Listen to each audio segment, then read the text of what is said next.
This week's question is an important question, a question that's actually been on everyone's mind over the past few weeks, and that's bullying.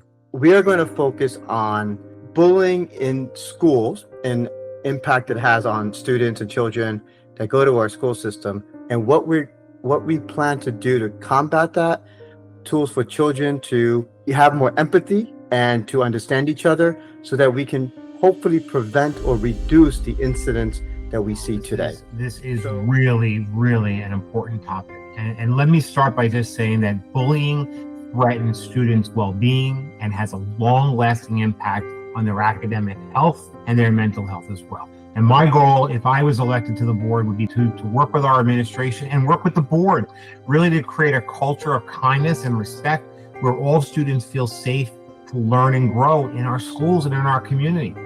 I'm going to be perfectly clear here. I stand for zero tolerance of bullying and prejudice, whether it's physical, whether it's verbal, or whether it's online.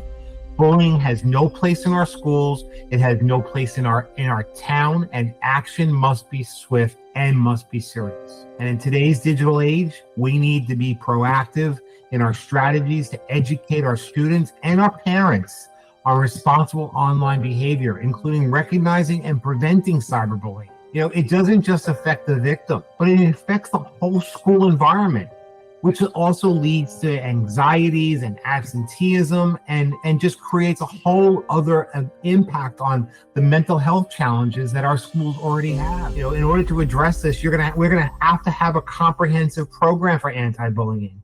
You know, you're not born a bully. No one is born a bully. Schools alone cannot prevent or stop bullying. I am strongly advocating for strong educational initiatives that teach empathy and respect and conflict resolution from an early age.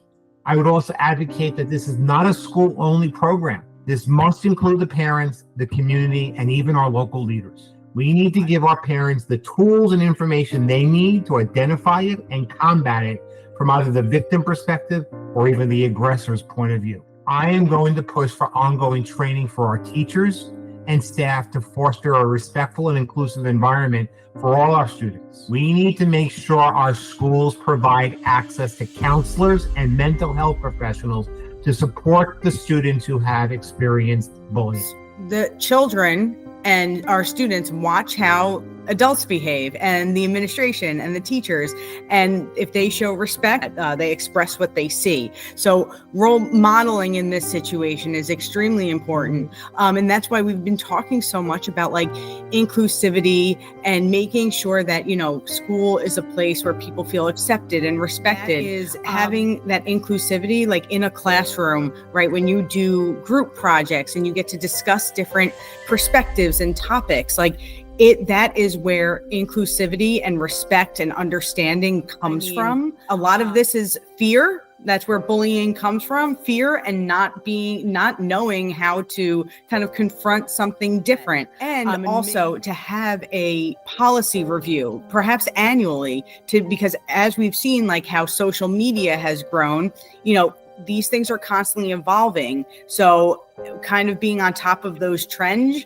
the trends that where people are communicating and kind of mixing to make sure that there are less instances of cyberbullying or whatever these things are bringing into our like social interactions. You know, it's not simple, right? This is not a simple solution, and something that we definitely need to work together to do, right? Because we're not going to really eliminate bullying entirely, right? So it is going to be takes a lot of time and effort to address this. Mentioned, you know, we need to equip our children, you know, with tools to build empathy. You know, helping them understand that, you know, end of the day, we're all on the same team. You know, we need to strive to support each other, and you know, do what's best for each other. Right? Hope is, you know, they will see their similarities rather than pick on each other's differences. End of the day, children are not born with any hate or an urge to bully anyone. Right? These are essentially learned behaviors.